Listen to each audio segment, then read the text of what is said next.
So it took 40 years, but Maiden finally came clean. The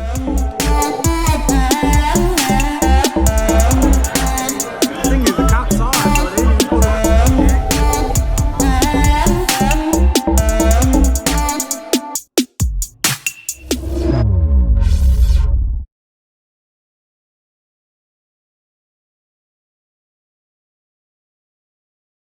Welcome back to the channel. Thank you for clicking on the video. This is another review for Greenleaf. This is season 5, episode 6, the sixth day. Let's get into it. So first, we start off. Bishop is on the phone. He and Lady May are, scrambling. Both of them pacing the floor. He's on the phone with the FBI. Well, somebody from the FBI, somebody that I guess either went to the church, somebody that they know who works for the FBI. They trying to figure out, what they can find on Rochelle Cross. And the FBI agent is just like, well, we stopped looking into her. We don't really know where she is. They don't have any information to give Bishop on her. He also has his doctor's appointment, and he's late for it. So May is, worried about that. You got to get to your appointment. Hurry up, James. You got to get to your appointment. We got to go. And Grace comes in as well, and Grace is, just like, what's going on here? Who's Daddy talking to? What's going on? And that's when she tells her, so-and-so from the FBI. We're trying to look into Rochelle Cross. And she mentions the doctor's appointment again because she's more worried about him getting to that appointment than she is worried about, Rochelle being back, Tara possibly being, shady. So May is just like, the big picture is you need to get to your appointment.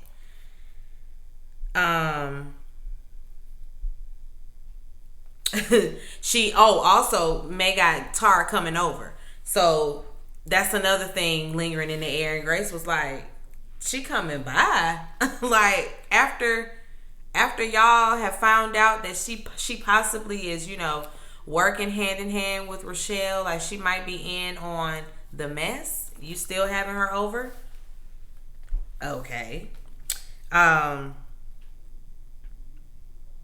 Bishop is just worried. He's just like, listen, there's a woman out to get me. There's somebody out there that wants to kill me. Never mind that doctor's appointment. I'm not going.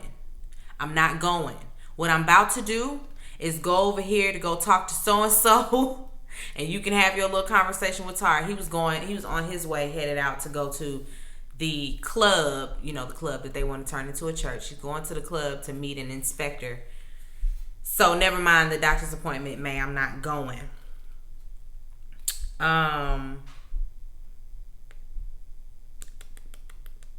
Yeah, Tara said she didn't even know. She said she didn't know what was going on. She has nothing to do with Rochelle coming back. She didn't know she would be back. She's lying. She is lying. Grace, she gets a call from Darius. And Darius, he's back from Vegas. And when he got there, his phone while he was in Vegas, his phone and his laptop were stolen. So he was calling Grace from a new number. She's just like, what number is this? His phone, laptop have been stolen. So Bob and whoever else he got working for him, they have followed him all the way to Vegas, took his cell phone, took his laptop, and he asked her, does she still have some emails that he had sent to her? And she's just like, okay, let me go check and see. And when she gets there, when she's, opening up her email, she's on the phone with Darius as well. While she's opening up the emails, looking at the documents, they start deleting. So somebody has hacked onto the computer. And while they're there, as we speak, they're just being deleted. All the files until they're gone. And she was just watching it happen. That alone should have been like enough for them to say to themselves, you know what? I know we want to get to the bottom of all of this. I know we want the truth, but is it worth it? I think that they're going to come. The next thing that's going to come up missing is one of us. So, yeah. That would have alarmed me. I'm sitting on the phone, and I know I done pulled up the documents, opening up the files and everything, and then they just start going away and deleting on their own. Yeah, no, but it wasn't enough for them. Charity, she pulls up to the gate, at the front gate, and Mr. Shabazz is waiting on her at the front gate. So she done got him to come out there and meet her. Good job, Charity. Karissa and Jacob, they're getting ready to take Winkie to therapy. And Jacob, he just asked, does he know where he's going? Does he know what we're about to do? And she's like, well, I mean, he know a little bit. I ain't going into detail or anything like that. And Carissa's just like, just so we're clear, this is not an arbitration. We're taking him to therapy. So I don't want to get into no custody talk with you today. I'm not trying to do that today. She ain't trying to get into no battle with him. And Jacob's just like, I ain't trying to battle with you either. I ain't got time for you. But then he's like, but I do deserve shared custody. And she gonna say, well, you're not gonna get it. You're not gonna get it. You're not gonna get it. Y'all remember that song? I think they were saying, you're not gonna get us. I can't remember, but I love that little group. They had two songs in the early 2000s that I really liked. Mr. Shabazz, he's welcome into the home, and he's like, oh, I can see why they want to come up in here and take this. This is nice. Y'all got everything going on over here. And they sit down and they talk to Darius. Does he talk to Darius? No, they take him to Darius. But he's sitting down talking with Grace and Charity about everything. And when Grace walks up, she's just like, hi, I'm Grace. Oh, you the one I hung up on. Oh, don't worry about that. Girl, I didn't say I was apologizing. I'm just putting a face to the name. I did what I did, and I said what I said, and that was just that. That's all you gonna give her. And she's just like, oh, so you really are Phil's father. Okay. I can see how that worked. He wants to meet Darius. He's ready to meet Darius, but he still wants to remain anonymous. He still wants everything to be off the record. He just wants to talk to him, and exchange information. What do you know? What kind of tea you got? I'll give you what I have, and you guys can do whatever you want to do with it from there. There's a gnat in here. I hate gnats. Y'all know I'll go down a rabbit hole soapbox in a minute, so let me stay on task. Sophia and Zora, oh yeah, because they finna take him to Darius' house. So that was the end of that scene. Sophia and Zora. Zora's at the bungalow, and Zora's trying to set up her little tripod, trying to set up her phone. And Sophia drops by, and Sophia's just like, are you okay? Because she's like, in a zone. Like it's surprising that somebody that just got such bad news is in such a good mood right now, working and moving around like nothing happened. Sophia's just like, are you okay? Like, oh yeah, the divorce, that's nothing. I'm good. I just need to, create this audition tape or this audition video so that I can send it to the admissions at this school I'm trying to get into so I can get on up out of here. And Sophia's just like, girl, what? School? What? I mean, what? Okay. So she go to help her with her phone, and a notification comes in on Zora's phone letting her know, her travel arrangements. She's like, a flight? You catching a flight to go where and when? You're leaving so soon? Zora's like, oh, I'm leaving in the morning. Flights in the morning. And it's late to be trying to send anything in anyway, but she's just hoping that she's gonna stand out and that somebody in admissions just will take pity on her and her late audition tape.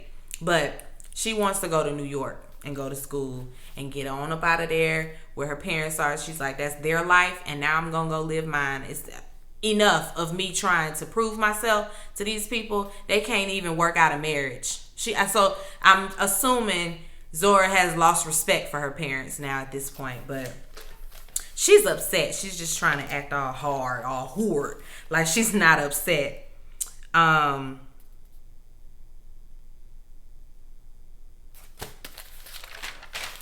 Ooh, we moving fast today.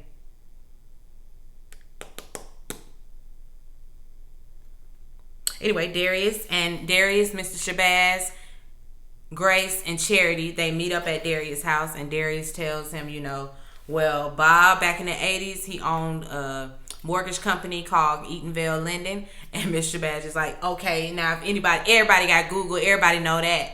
What else you got? He's like, well, back then he had Phil's mother working for him. She was the face, and essentially what he did was get people who needed money, quickly, gave them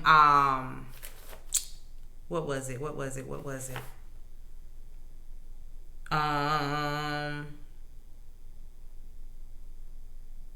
Yeah, he sold second mortgages to people who needed cash quickly. And when they couldn't, pay up on the fee, at the end of it all, when they couldn't pay up, he would come in and take their homes, and he targeted poor black families. So he was on some BS back in the 80s.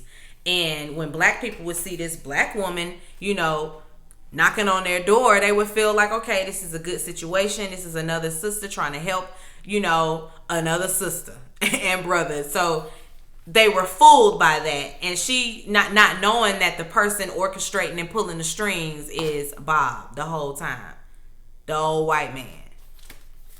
And they just, essentially just throwing the money at him just for him to turn around and snatch everything out from underneath you if you don't make a payment, or, if you fall behind, or whatever the case may be.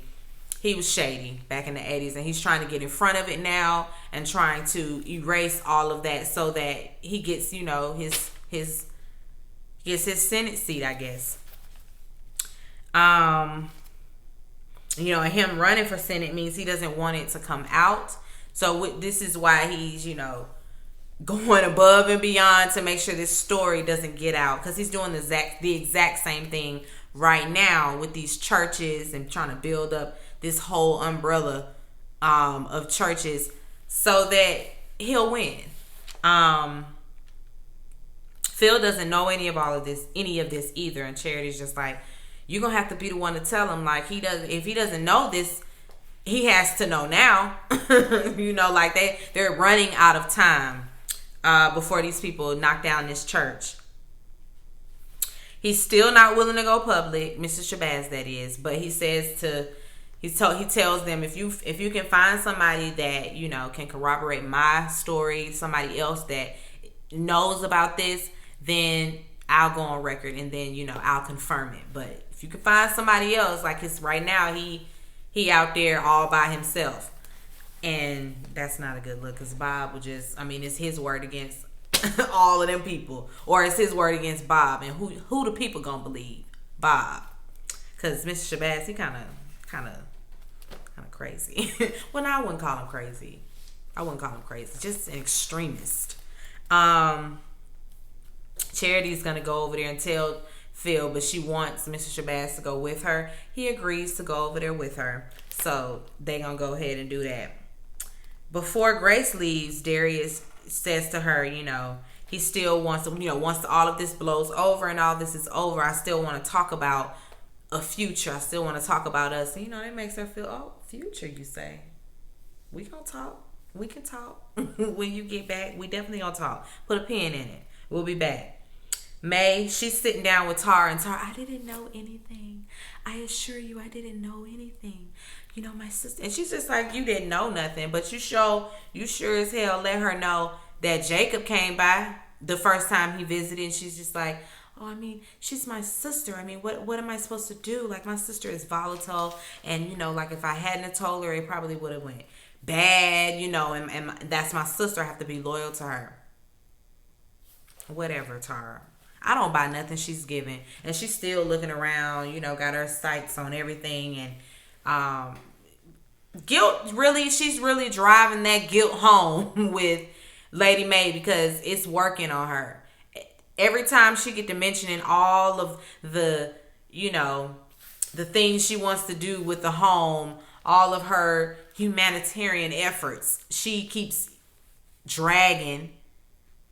May is just eating it all up like, oh, I can't I can't be the reason she can't, do these things.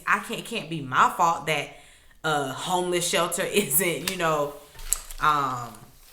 created and, and we're not utilizing and using this home for good. She's I don't know. She's feeling guilty about everything else in life. And so I guess just this one more thing is sending her over the edge, and she's not thinking clearly, because anybody else, the Lady Mae in the past would have been able to see through her, like she saw through Rochelle Cross, because Rochelle came with that same, I'm so saved and holy. She came with that same mess and turned out to be a Jezebel and a snake. So, Mae, wake up. Tara is playing you for real. Yeah, talking about after seeing the house, she's even more convinced. I bet you are. Sophia drops in on Karissa and Jacob, but I guess this is before they're about to take Winkie. And, she pretty much tells them everything. She's like, it's about Zora. And Carissa's just looking distraught, like, what has the girl done now? Bishop is at the club talking to the inspector. And then Rochelle come sashing through, talking her mess like she always do. She's always got so much to say. She's so wordy. It's like, shut up. Just shut up. Just walking through, and she gonna threaten him a little bit, and how you gonna build this? Nothing you do is gonna come to life. Everything you do, I'm gonna make sure it fails. Till you do right by me, everything you do gonna fail. And Bishop is like, girl, please, enough of this. I'm not scared of you. I don't care about nothing that you saying right now. Like, you bitter, and for what? You're delusional. I ain't killed nobody. You got to let this go, girl. Let the hurt go, because I'm not the one who caused it. And she look at him and, give him this nasty look and tell him, basically should have killed him when he had the chance, and just walked out. Okay. Whatever, Rochelle. And she big and pregnant. I'm like, they tried, but I can still tell. I can still tell she's pregnant. And I want to say this might have been, this must be the second baby. She got pregnant with that first one too on the show. We could tell, with her angles. Her angles, they not really showing, that front angle. We getting it from the side with a jacket covering it up. Either way it goes, get your money, girl. Don't be. Some people sit down when they get pregnant. Actors, that is, they sit down. No, she gonna work right on through it. Work right on through it, belly and all. Karissa and no, let me make sure. Grace, she's talking to Noah. They're at the doctor I'm with AJ. AJ isn't around. I'm assuming he's back in there with the doctor, and they're just talking, and she's filling him in on all of what they found out with Mr. Shabazz and all of that.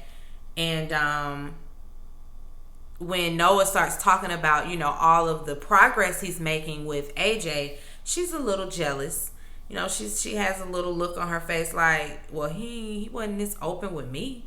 Like, it wasn't this easy for me. He gave me a lot when when I first brought him back to the house. He was giving her a hard time, and here it is with Noah. He ain't giving him no kind of slack. So she feeling a way about that, and that's understandable. AJ comes out of his appointment, and they've changed his meds. Now he only has to take one pill, so that's good. He's in a good mood, and then he looking at his parents. Look at y'all, I can see how this happened. Y'all so cute. Aww. And they looking like, Grace is like, don't even think about it, because mama and daddy are not. This is not finna be what you think it's finna be. But we gonna co-parent real good. Co-parent. He 24. He's 24. They ain't finna be doing no co-parenting. But still. AJ was happy, and in a good mood. And that's different, because AJ has been so downtrodden this entire time we've known him. So I'm glad that he's in a good mood these days. Noah, he found a place for he and AJ. And then gonna say to Grace, I know, you're if in the event that the house is, taken, and you guys have to give it up, you can always come and stay with AJ and I. Just as platonic. I know you and I we not going back there, but you have a place to stay with us if you need. And I'm thinking, that lady ain't gonna need no place to stay. She's coined up. She ain't hurting for no place to stay. Grace could very well go and get her a nice place, a house, by the way. She could pay it with cash right there. If y'all got a house built up and ready for her, Grace could do that. Don't need no realtor or nothing. She could just go up in there and buy her a home, because that's how much money Grace has. So keep your little bedroom, okay, and your little apartment. Noah, don't try Grace like that. Like she needy. She don't need it. She can take care of herself.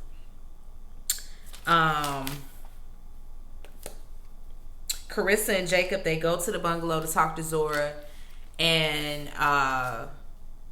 Karissa is on some, oh, you ain't going nowhere, unpack them bags, what you think you doing? And Jacob is more on the, we understand. It's all this we're gonna help you. We have a cousin out there. Let me get the cousin on the phone. Let me, can your plane ticket be refunded? Like, listen, just chill. Let me help you out just a little bit. Let me make some calls. Let me make some arrangements so you're not out on the street. Because Zora was talking about she was just gonna wing it when she got to New York. She ain't had no place to stay. She was just gonna figure it out. And I don't know how, but now they're like, give us a week at least to work it out for you. And Karissa the whole time was looking at him, and she was looking so impressed. Like, look at you being the husband I thought you could be. I knew you could be this guy. But it's like he's really fathering right now more than he is, being a good husband. But whatever. Maybe the two really, really go hand in hand for her. Bishop walks in, and he's in there talking. May is in there sitting down reading, I guess. And he's just like, we're not giving our house to these con artists. May is still adamant that she believes Tara. And he's like, how? How could you believe her after we popped up over there at the little place where she lived and worked? And Rochelle came walking up out of there. How can you buy anything that she's saying? I don't get it. And, May is just, she feels strongly about this situation with Tara. She's just like, but do you think I want to give her the house? Like, are you mad? I don't want to give her the house, but she honestly and truthfully feels like that's what God is leading her to do, or that's what she is supposed to do right now, in this situation. But Bishop ain't too sure about that.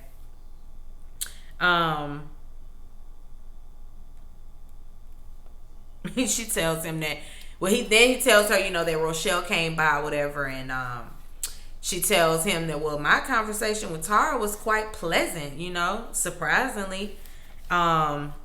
Jacob comes in there, and Jacob is just like, well, he wants the whole family to come downstairs so that they can say goodbye to Karissa and Winkie, because Winkie and Karissa are getting ready to move out. And May tells him, Jacob, marry a woman, marry somebody you love next time, and don't cheat on her. And Bishop is just looking at her like, you girl, you know what? I'm tired of you. Because you judge everybody. You judging him.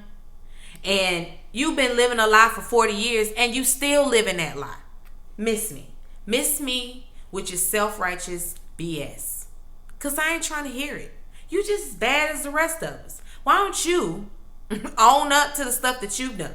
Why don't you come clean? And May sitting there, what I'm going to say, looking cheap. Like she always do. When Bishop, gives her a piece of his mind, and he right. Because he right about this. She really is walking around like she's just so holy and without spot or blemish. And it's like, girl, you got a lot going on. you got enough to get under the blood just like the rest of us. So please. I was with Bishop on that. And Bishop still and then he said, and I'm still not going to that appointment. Because she tried to turn it after Jacob left, like, okay, now what were we saying? I really want you to go to your appointment. He's like, I wasn't done talking to you about what we was talking about. Don't be trying to change the subject, Lady May.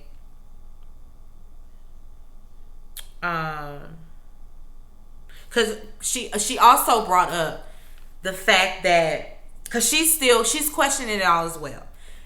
Why would that woman leave the house to them? You know, Bishop's question is, why would she leave it, a revolutionary white woman, why would she leave her home to the Negro that's coming by? Why would she leave it to Daryl James? And then Maya's like, but why would she leave it to us? I mean, we didn't know who this woman was. Did you know who she was? Did you know her name or anything like that before Mac introduced us? And so that should be a light bulb, because Matt is the one that's probably behind all of this. He's the one that's probably forging the wheels and making it so May and them get the house and all of that. I don't put that past Matt. And I'm sure that's what was going on with that. But May still has it, you know, everything's still up in the air with her. She's not sure, but she still is leaning more towards giving Tara the house.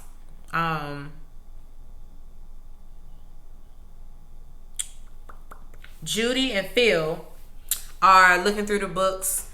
They're looking through, you know, documents or whatever, and she's just like, oh my goodness, these documents are so nice and neat, you know, they're so well put together. Like, I would have never assumed that she'd do any kind of good work as much as she sat over there on her phone or, you know, with her earbuds in, and while she talking, Charity come walking in like, girl, watch your mouth.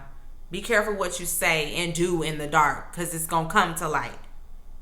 And she walk in and stroll in with Mr. Shabazz. And as soon as Phil sees him, he like swell all up. And now he all upset. And he ain't trying to hear nothing that his daddy got to say. Jacob and Karissa, they're back in the room packing up still.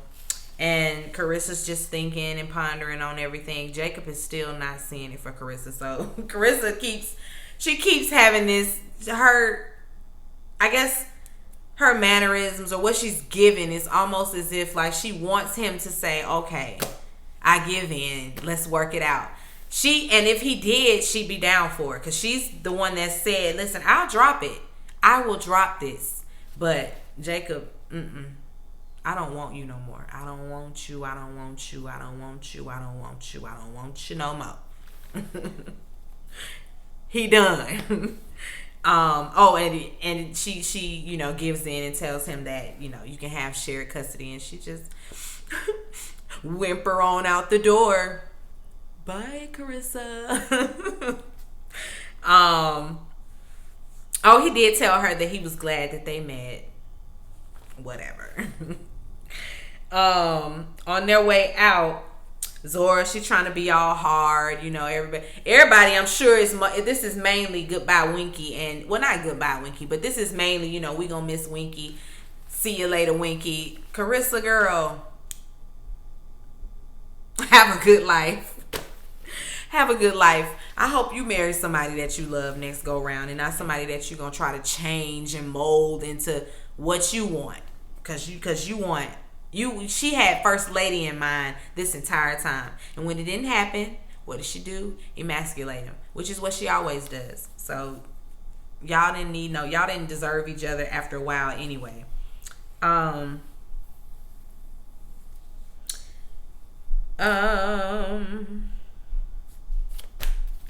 Charity pulls up as well after after Karissa and Winkie pull off. Charity pulls up and she's just like, what's everybody doing outside? What we doing? What's going on here? The conversation with Phil, Mr. Shabazz, Grace, and Charity. Phil wasn't trying to hear nothing. Well, Grace wasn't there.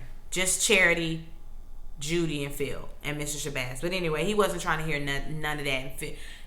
What's the girl name? Judy talking about some, what? I mean, my daddy loves black people. Does he? No, he likes his token black person, the one that he can put where he wants to put them, and they'll do what he say. He likes those black people. But Phil wasn't trying to hear nothing. He dismissed it and got all upset and indignant and I don't never want to see you again, get out my face, all of that. And Mr. Shabazz looked kind of hurt. Well, he looked hurt, genuinely hurt. Charity just told him, you know what, I'm gonna pray for you. And most people say that and they don't mean it, but I'm for real. I'm saying it because it's a fact. I'm praying for you because only God can help you after this. She turned around and walk off, and Judy go to confront her man, and he's just like, girl, get off me. Off of me. I don't like you like that. I don't know why I got to keep telling you that. But yeah, on Karissa and Winkie's way out, Charity pulls up, and so now we have Charity out there, Jacob, Sophia, and Zora, and Grace. And May is like, come here, guys. I want to talk to you guys about something. And she look at Grace, and Grace is like, you gonna do this right now, mama? Like, right now you trying to do this? Yes, right now. Grace is a product of an affair that I had with Lionel back in the day. Now, dinner is at 7. And she turn around and leave. She just gonna drop all of that on her kids and grandchildren and just roll on out and go back in the house. And they standing there looking like, Jacob is just like, what? Everybody's mind is blown. Except for Grace, because she knew, and Bishop. Sophia and Zora just immediately go and hug their grandfather. But now the cat is out the bag. Everybody know about the secret now. Charity, Grace, and Jacob, they talk about the news, and and the next thing, now they got them a bottle of wine, and they talking about it all. And Charity finds out that, well, she asks, does Aaron know? And Grace just looks like, maybe. Kevin too?